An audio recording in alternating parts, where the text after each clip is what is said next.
Her parents sold their child, because of infertility, until a lonely Mexican gunslinger took her.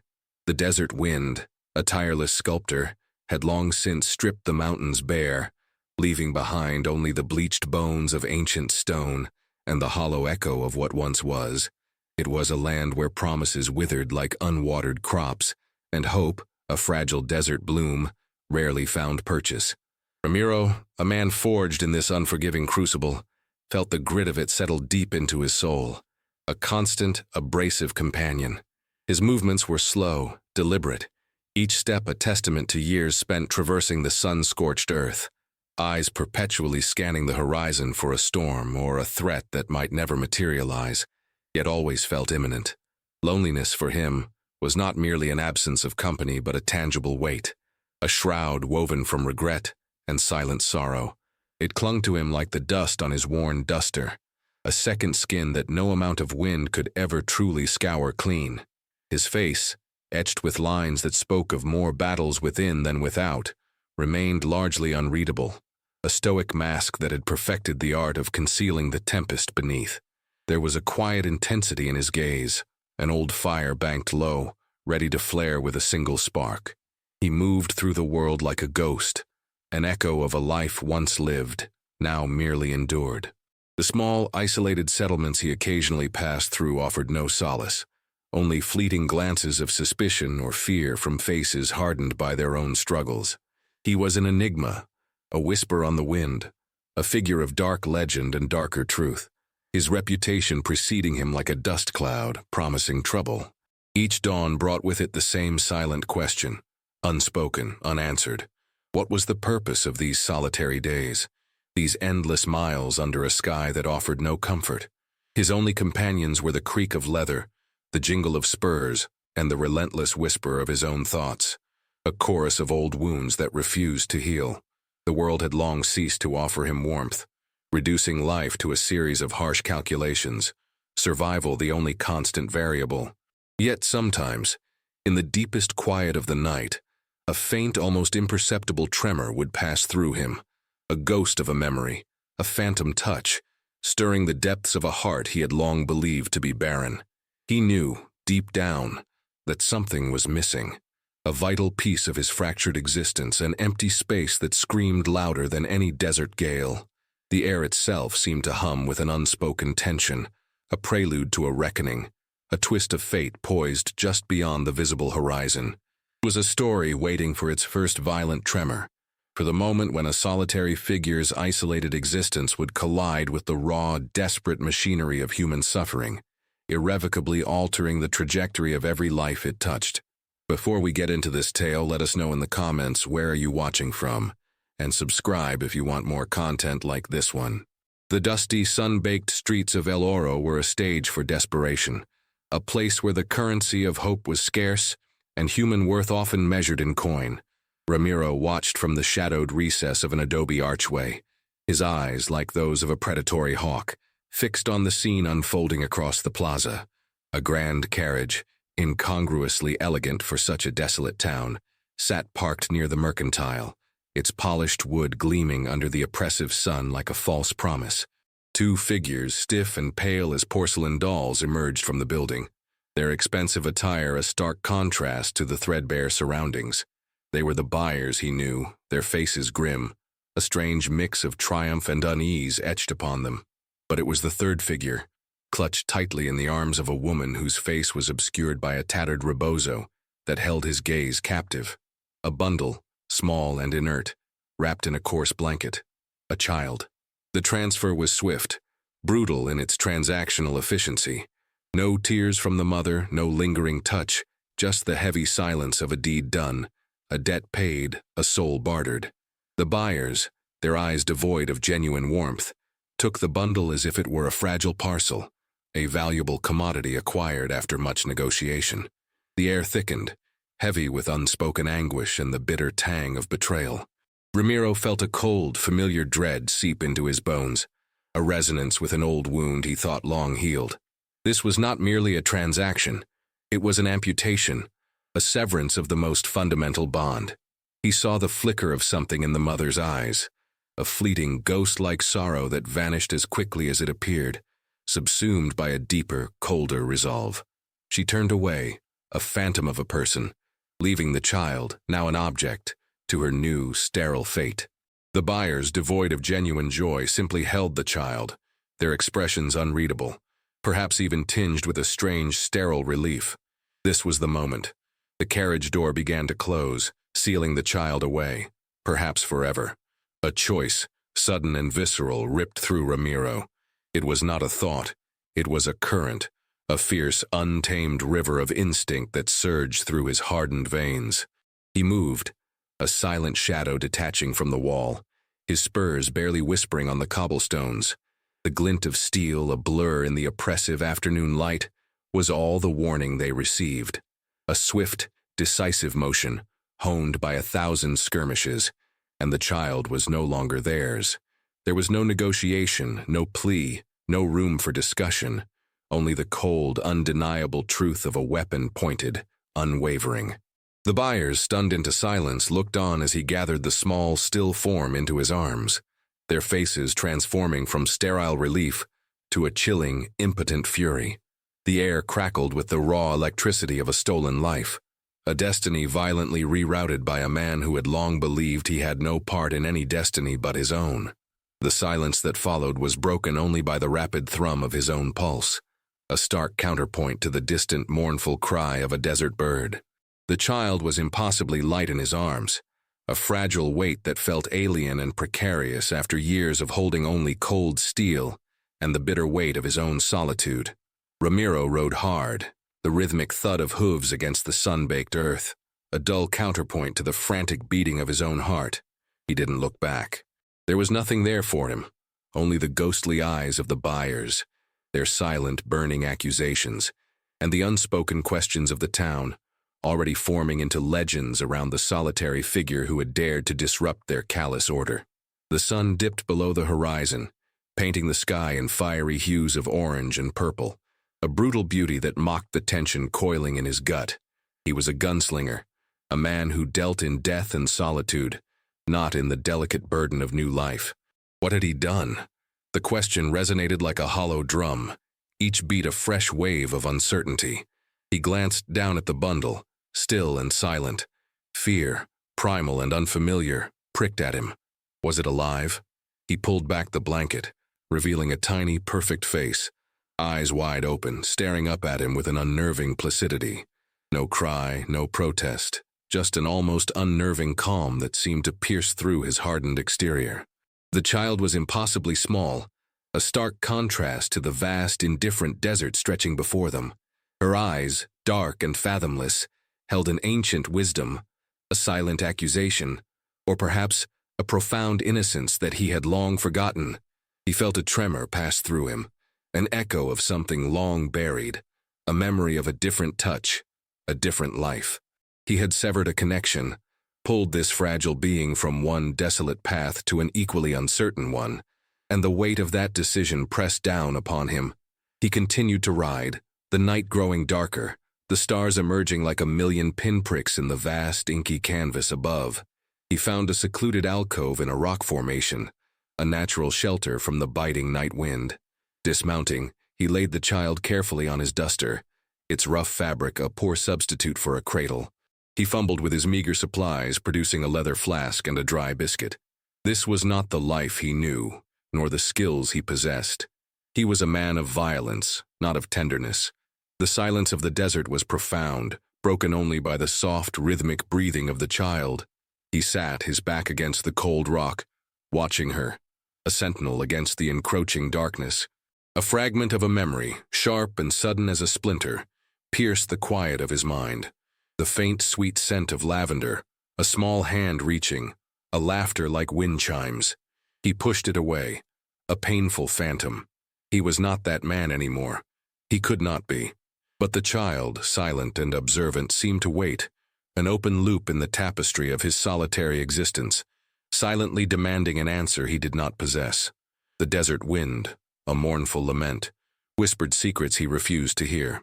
Days bled into weeks, a relentless cycle of sun-drenched rides and star-dusted nights, each moment underscored by the stark reality of their unlikely companionship. Ramiro, the solitary gunslinger, found his routines irrevocably altered by the small, demanding presence of the child he had seized from the jaws of a loveless transaction.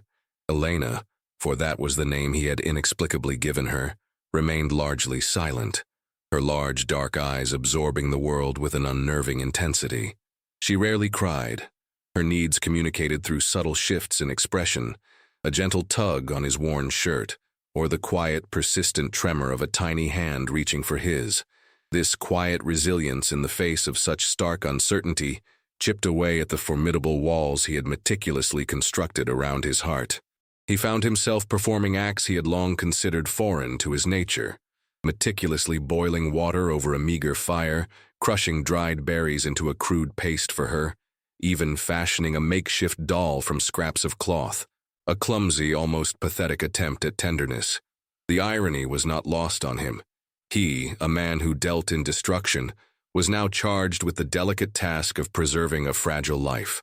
Each sunrise brought not just the promise of heat and dust, but the nagging question of how to proceed.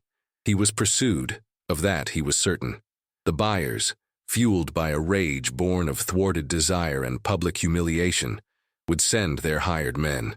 The original parents, if they were truly out of the picture, might still harbor a desperate, reclaiming impulse. His every decision was now weighed against her safety, a burden heavier than any weapon he had ever wielded. The quiet of the desert, once his sanctuary, now seemed to amplify his anxieties. He saw shadows in the distance that were not there, heard phantom hoofbeats on the wind. The world, once a simple landscape of danger to be navigated, had become a complex web of vulnerabilities. He caught glimpses of himself in her innocent, unblinking gaze, reflections of a man he no longer recognized, a flicker of something akin to humanity, something he had deliberately extinguished long ago. There were moments, brief and fleeting, when a warmth, unfamiliar and almost unsettling, would spread through his chest when she would tentatively lean against him as he rode, or when her small fingers would instinctively curl around his.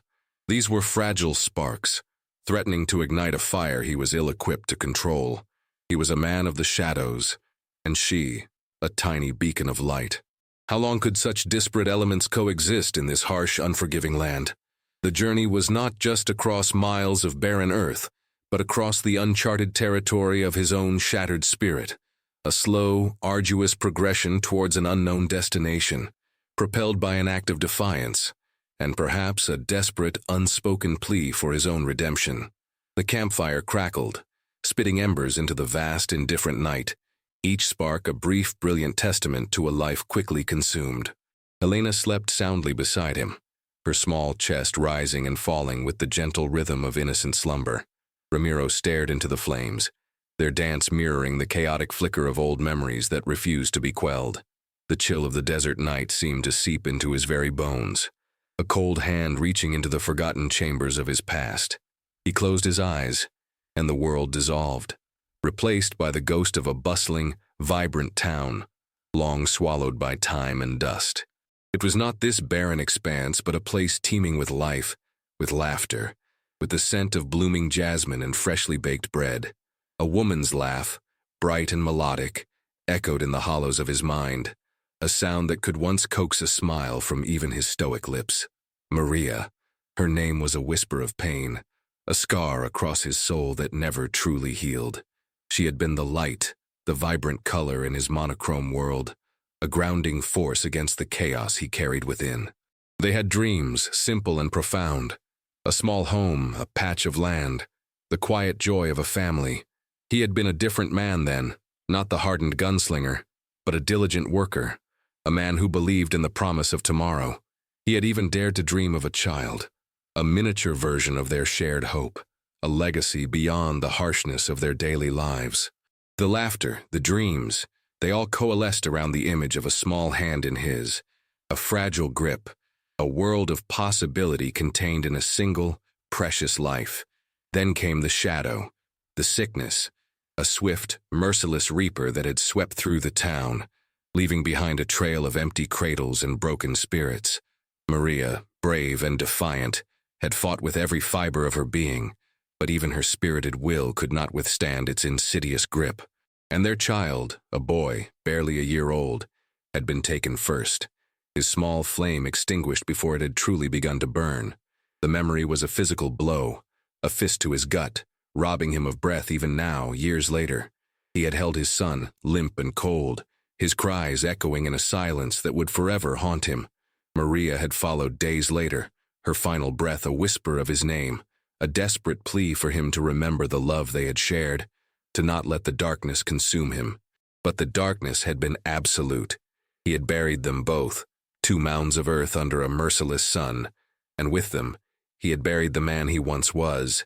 He had fled, leaving behind the ashes of his life, becoming the ghost he was now, a man defined by what he had lost, incapable of forming new bonds, or so he had convinced himself. He had walked away from every vestige of tenderness, every vulnerability, hardening his heart into a fortress against the crushing weight of grief. But now, in the quiet presence of this stolen child, in the deep, unblinking gaze of Elena, a crack had appeared in that fortress wall, a whisper of Maria's lavender scent, a phantom touch of a tiny hand, intertwined with the stark, fragile reality of Elena's breathing beside him. The irony was a bitter draught. He had lost his own child, and now, in an act utterly devoid of logic or self-preservation, he had taken another. It was not a choice. It was a compulsion, a primal scream from the deepest, most barren parts of his soul, a desperate attempt to reclaim a shard of the light he had so violently lost. The silence of the desert was abruptly shattered, not by the mournful wind, but by the distant rhythmic thud of hooves growing louder, more insistent. Ramiro's hand instinctively went to the worn grip of his revolver, his senses, long honed by a life on the edge, instantly on high alert. The buyers, it seemed, had not forgotten their stolen property. They had not forgiven the brazen affront to their carefully constructed world of power and acquisition. Dust, a rising plume on the horizon, painted a grim picture of their pursuit, a relentless, patient predator closing in. Ramiro scooped up Elena, wrapping her tightly in his duster, her small weight a burning ember against his chest. There was no time for contemplation, only for action. He mounted his horse in a fluid motion, his eyes scanning for any advantage in the desolate landscape. A series of craggy hills, their faces etched with ancient scars, offered a glimmer of hope for evasion, a chance to outmaneuver their pursuers. The chase began, a brutal ballet of desperation and determination across the unforgiving terrain. Gunshots cracked, sharp and immediate, tearing through the quiet air like angry wasps. Bullets whizzed past, kicking up dust, singing a song of death too familiar to his ears. Ramiro rode with the calculated recklessness of a man who had nothing left to lose, yet everything to protect. He was no longer merely fleeing. He was defending, a primal instinct overriding all logic. He pushed his horse, a loyal beast whose flanks now heaved with exertion, weaving through the treacherous paths, exploiting every dip and rise, every shadow that offered a momentary cloak. Elena, remarkably, remained silent, clinging to him with a strength that belied her size. He could feel her tiny heart beating against him, a frantic drum that mirrored his own. The irony of it all gnawed at him. He, the feared gunslinger, reduced to fleeing with a child in his arms, his reputation meaningless against the raw, desperate need to protect this fragile life he had so impulsively claimed. The men chasing him were not just hired thugs. They carried the cold, indifferent fury of wealth scorned, of a social order disrupted. They represented the rigid, unforgiving world that had little patience for anomalies, for the unsanctioned acts of a solitary man. Their pursuit was a declaration of ownership, a brutal reaffirmation of their perceived right to possess. Ramiro felt the burn in his lungs, the ache in his muscles, but his resolve remained unbroken. He was not just outrunning bullets, he was outrunning the past, outrunning the desolate emptiness that had defined him. He was fighting for a future, however uncertain, that now held the impossible weight of a child's unspoken trust. The sun beat down, a relentless hammer on their heads, as the chase stretched on, a test of endurance, a silent scream of defiance against a world that sought to reclaim what he had, for the first time in years, truly taken for himself. Elena, often a silent observer, had begun to hum. It was a soft, tuneless melody, born of the quiet moments shared between the vastness of the desert and the solitary presence of the man who had become her world. Her eyes, still wide and observant, now held a glimmer of something more, a nascent understanding of their strange nomadic existence.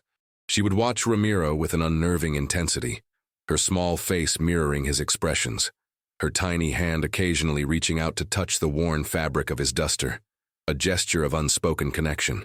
She knew him not as the feared gunslinger, but as the man who conjured warmth from cold nights, who found water in parched lands, and whose rough hands, surprisingly, could be gentle when tending to her.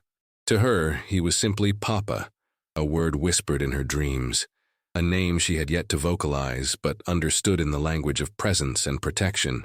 She did not know the grand carriages or the sterile faces of the buyers. Those were vague, fleeting images from a distant, fuzzy past. Her memories began with the creak of leather and the sway of a horse, with the scent of dust and the quiet strength of the man who held her. Yet sometimes a cloud would pass over her small face, a flicker of an unknown sadness. It was in these moments that a deeper mystery stirred, a whisper of a life she had been pulled from, a past that remained largely obscured. Ramiro, despite his own haunted reflections, often wondered about her true origins, the specific circumstances that led to her being a commodity in that dusty plaza. The buyers were clearly infertile, desperate for a child, but what of her biological parents?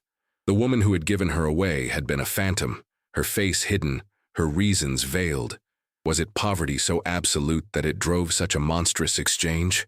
Or was there something else, a secret buried deeper than the desert sands?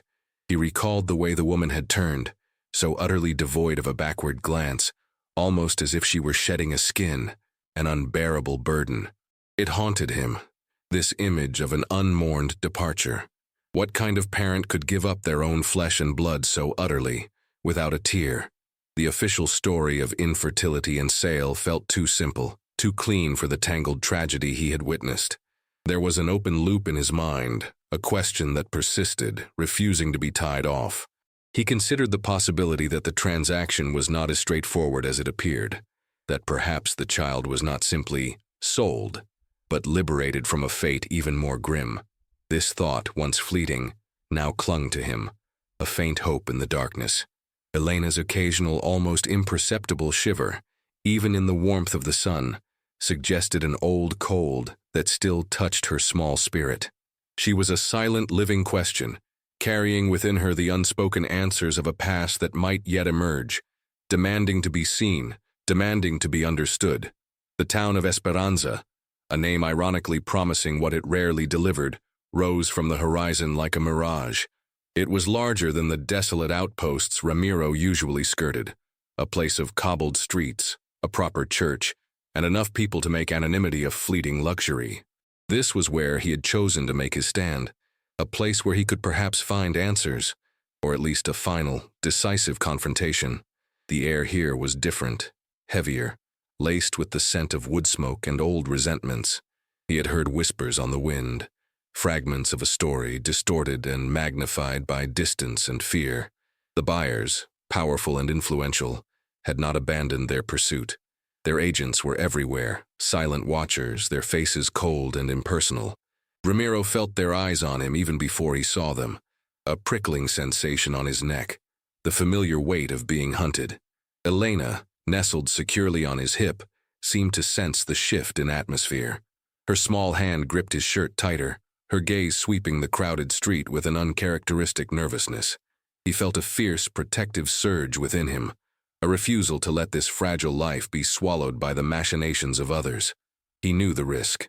Entering a place like Esperanza was akin to stepping into a lion's den, but he also knew that running forever was a coward's peace, a slow erosion of spirit. The time for evasion was over. The time for resolution had come. He found a room in a quiet inn, its walls thin but its position strategic. He spent the evening meticulously cleaning his weapons, the familiar weight of the steel a comfort in his hands. Every click, every wipe, was a silent prayer for precision, for survival. He watched Elena as she slept, her innocent face framed by the coarse blanket, a stark contrast to the violence he was preparing for. He thought of Maria, of their lost boy, and the hollow ache that had driven him across countless miles. Was this desperate act, this violent taking, a twisted form of atonement, or merely the desperate lashing out of a broken man against a world that had taken too much? He didn't know. He only knew the undeniable pull towards protecting this child, a bond forged in fire and flight, a silent covenant he was prepared to die for. He had learned over the years that true strength lay not in avoiding conflict, but in choosing the battle that mattered most. And this battle, this confrontation for Elena's future, for his own fractured sense of purpose, was the only one that held any meaning now. The dawn would bring the reckoning. He could feel it in the tightening of his muscles, in the heightened clarity of his senses. The stage was set, the players assembled, and the final brutal act of their desperate drama was about to unfold under the unforgiving gaze of Esperanza. The first shot shattered the fragile morning calm, an abrupt, violent punctuation to the tense quiet that had settled over Esperanza. Ramiro moved before the echo died, a blur of motion, drawing Elena closer, shielding her with his own body. The plaza, moments before bustling with the tentative life of a new day, erupted into chaos. The buyer's men, a dozen armed figures, emerged from the shadows of the surrounding buildings, their movements practiced, their intent lethal. They were not interested in negotiation, only in reclamation, in demonstrating the undeniable power of those who believed they owned lives as well as land. Ramiro returned fire, his shots precise, economical, each bullet finding its mark. The air filled with the acrid scent of gunpowder, the sharp crack of revolvers, and the panicked screams of innocent bystanders. He was outnumbered, outflanked, but driven by a force far greater than any fear of death. He fought with a desperate ferocity, a man possessed, his every move a testament to years of honed survival. He pushed Elena into the relative safety of an overturned cart, whispering harsh instructions for her to stay down, to remain silent. Her eyes, wide and terrified, reflected the brutal dance of death unfolding around them. A figure emerged from the crowd, not one of the hired guns, but a woman, her face unveiled, twisted with a desperate, frantic energy. It was Elena's biological mother, the woman who had given her away. She pushed through the skirmish, her voice a raw, guttural cry, not of anger, but of anguish. "My child! She is my child!" she shrieked, oblivious to the danger, oblivious to the bullets tearing through the air. Ramiro faltered, his focus momentarily shattered by the unexpected appearance, by the sudden raw display of a maternal instinct he had believed was utterly absent. It was an open loop finally closing, a terrible truth revealed in the heart of chaos. The woman, ragged and desperate, lunged towards Elena, a ghost of love and regret in her eyes. But then, another figure, the elegant sterile buyer, stepped forward, his face contorted into a mask of cold fury. "She is ours," he spat, his voice cutting through the noise. "A legal transaction. This is theft." He raised a hand, and one of his men, quicker than the others, fired, not at Ramiro, but at the mother. A sickening thud, and she crumpled, a broken doll on the blood-stained cobbles, her last breath a silent gasp for the child she had sold, then desperately tried to reclaim. The violence escalated, fueled by this new horror. Ramiro roared, a sound torn from the deepest part of his soul, a raw lament for a love lost, for an innocence shattered. This was not about ownership or legalities. It was about the brutal, dehumanizing cost of desperation. He unleashed a fury he had long suppressed, a cold, precise rage that cut through the remaining gunmen. He fought not just for Elena, but for the ghost of Maria, for the child he had lost, for the shattered remnants of his own humanity. The final shots rang out, echoing in the suddenly silent plaza, a silence broken only by the whimpering of Elena. He stood, bruised and bleeding, over the still form of the buyer, his revolver smoking. The battle was over, the plaza a scene of devastation. He looked at Elena, her face streaked with tears, then at the fallen mother, a victim of a system that valued property over personhood. The air was thick with the metallic tang of blood, the lingering acridity of gunpowder, and the heavy weight of a truth too terrible to bear. This was the cost. This was the reckoning. The sun, an indifferent witness, began its slow descent, casting long, mournful shadows across the plaza, painting the scene in hues of somber orange and fading gold. The chaos had subsided, leaving behind only the stark aftermath of violence and the unsettling quiet of lives irrevocably altered. Ramiro stood amidst the wreckage, his body aching, his soul raw, the acrid scent of gunpowder clinging to his clothes like a second skin. He had won the battle, but victory felt like a hollow echo in the vast, empty chamber of his heart. Elena, her small frame trembling, emerged from behind the cart, her eyes, wide and wet, fixed on him. He knelt, his knees protesting, and gathered her into his arms, holding her tight, feeling the fragile beat of her heart against his. She clung to him, a lifeline in a world suddenly devoid of sense. He had saved her, but at what cost? The silence of the plaza was profound, a testament to the lives extinguished, the dreams shattered. The rigid, unforgiving faces of the townspeople, emerging from their hiding places, watched them with a mix of fear and judgment, a silent condemnation of the violence that had marred their quiet lives. He was still the outsider, the bringer of chaos, even in his desperate act of protection. He knew he could not stay. This place, tainted by blood and memory, offered no sanctuary. His life, and now hers, was a perpetual journey, a search for a horizon that promised something other than unending desolation. The road stretched before them, long and uncertain, but it was their road now. As he looked down at Elena, a faint, almost imperceptible smile touched her lips, a glimmer of light in the deepening twilight. It was a fragile hope, a seed planted in barren ground, but it was there. He realized then that his pursuit of redemption was not a destination, but a journey, each step a conscious choice to nurture this fragile flame. He had found a purpose beyond his own grief, a reason to endure the relentless sun and the biting wind. The hollow ache in his soul, though still present, was now accompanied by a faint, persistent warmth, a tender new scar healing over the old, jagged wounds. He was still the lonely gunslinger, marked by violence and loss, but he was also something more, a protector, a reluctant father, a keeper of a stolen innocence. Their future remained unwritten, a blank page waiting for the ink of their shared experiences. There would be more challenges, more shadows, but now there was also the undeniable presence of a small hand in his, a silent promise of a different kind of strength. He turned, Elena tucked securely against him, and walked away from the ruined plaza, from the ghosts of his past, towards the unknown horizon, propelled not by despair, but by a quiet, burgeoning hope.